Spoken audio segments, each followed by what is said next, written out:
Okay, this is lesson 3-4, Work Together, in your book, page 78, and in your textbook, page 37. We have a couple more transactions. We're going to learn how to prove and rule this page and carry it forward to the next one, and then totally prove out our journal. So here we go. Transaction 23. It says we sold services on account to L. Rohr. So sales have increased, credited for $375. And we're increasing how much this person owes us, which is accounts receivable, L. Row. And that would be a general debit of $375. And of course, sales slip S2 for my document number. I have a debit and I have a credit, so all's good. Next transaction is on the 27th. It says you're going to pay cash. So to pay cash is to credit cash $500. Paid cash to the owner for personal use, and we talked about that in the last lesson. We're going to use Norm Derner, and we're going to use the drawing account when they take money out. So drawing, and to take money out for a drawing account is to debit the amount, just keeping track how much they decrease, and the document number is check number 7. Now at this point they want us to prove and rule page 1. Prove and rule page 1. So what I'm going to do is come over here to the date, and I'm assuming I'm doing on the last day that I had a transaction on the 27th. I'm going to tell it I'm going to carry, and we'll say carried forward. Okay. And then you're supposed to take a ruler, and underneath row 13 and under the numbers, you're to put in a nice thick single line underneath the number columns. Then we're going to, what that indicates is the numbers up above are going to be added. So then we're going to add the numbers in the columns. So general debit column, the very first one, I don't post as a total. These items are going to be posted in the debit and credit as individual items to the accounts that are over here. So I really am not going to post these. So I am going to not put a total underneath those two. Or no, I'm not going to put a number as far as a posting number, but I'm going to add them together to make sure that eventually all my debits and credits equal each other. So we're going to take 375 in the debit column plus 500 plus 300 plus 250 plus 1,000 plus 510 plus 148 plus 1,000 plus 375 plus 500. I don't have any keys here at home, so we'll see if this works out. If not, I probably hit something wrong because it's really late at night. 4,958 is what I came up with. Now I always like to do it twice just to make sure if I can get it 2 times in a row, then I have a better chance of being right. Oops, try that again. I hit the keys, but they didn't really register.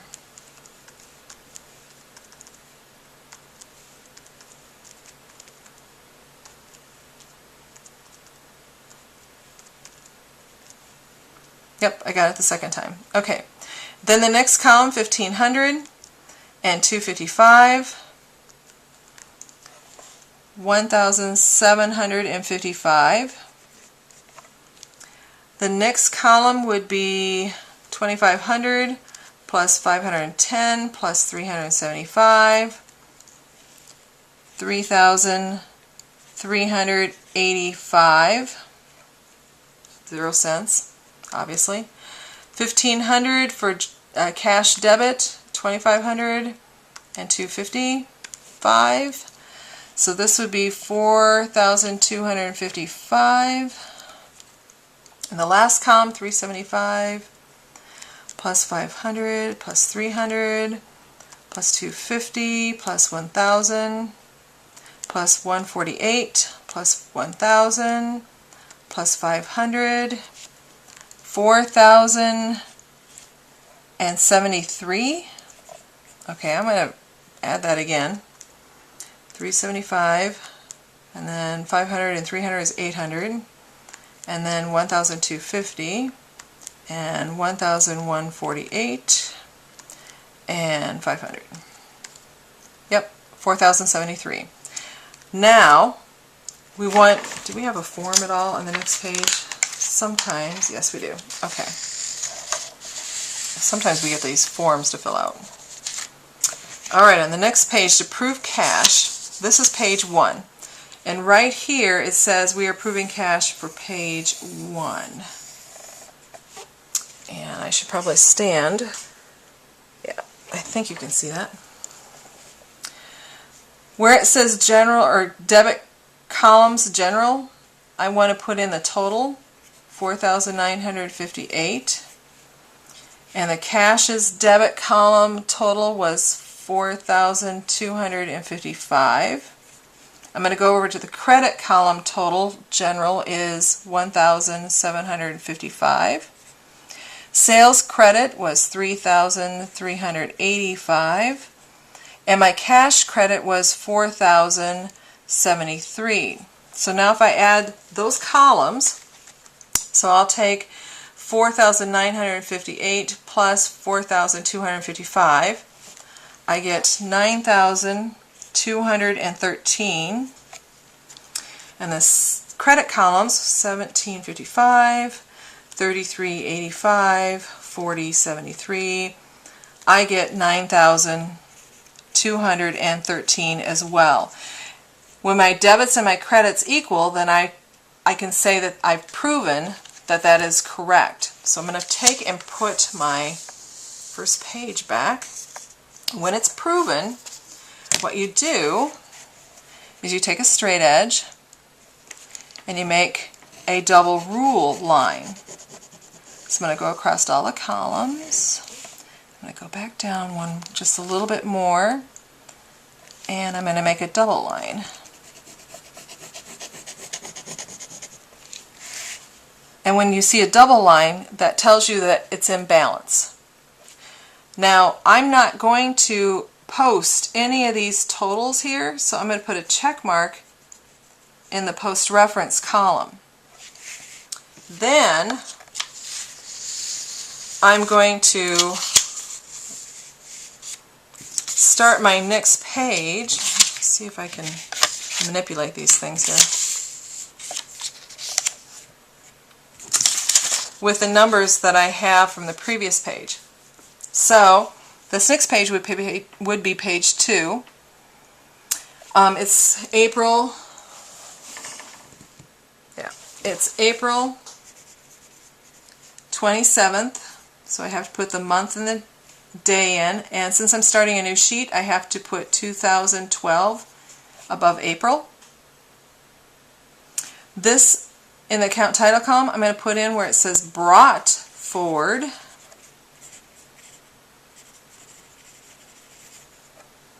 I'm not going to post any of these numbers, so I'm going to put a check mark in the post reference column. And whatever I have for a total in the general debit, I'm going to put at the top of this page, 4,958.0 cents. The credit total was 1,755. Sales credit was 3,385. Cash debit was 4,255. Cash credit was 4,073. Now I'm ready to finish the last two transactions and then prove this page out as well and prove cash. So the next transaction is on the 29th. Received cash on account from L. Rowe. Received cash. So cash, remember the debit side is the positive side, so I'm going to debit cash for 300. And it's on account, so I'm decreasing how much L. Rowe owes us. So accounts receivable, L row, decreases to credit its account $300. And the account, or the document number is R3. I have a debit, I have a credit. Yep, I'm good. I got one of each. On the 30th, you received cash from sales. Cash is increased by receiving cash, $544. My sales is increased too because I gained sales. Sales credit is my increase to sales. So in that same line, $544. And the document number is T30. Now I didn't use any general debit or credit column, so I'm going to put a check mark in the account title column and in the post reference, indicating there's nothing to post because there's nothing in the general debit and general credit column. So I'm not going to post anything individually. Now I'm supposed to prove this page because I'm done with April. When you get done with a month, you close out the journal and you'll start off with a new journal page for the next month. So I'm going to single rule, indicating I am adding these columns together.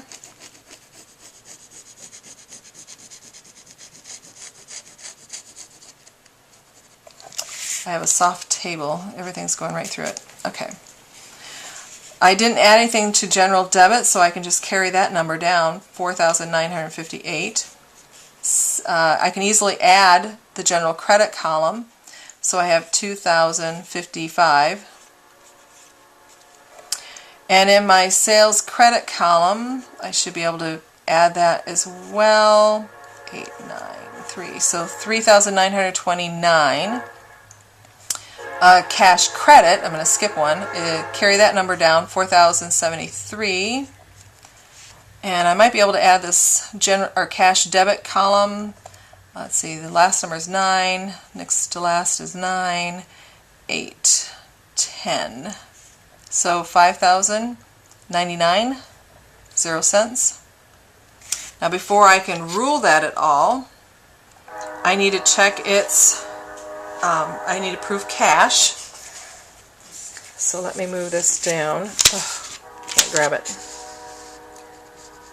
Oh, I don't know if you're going to be able to see both. Not quite. Alright.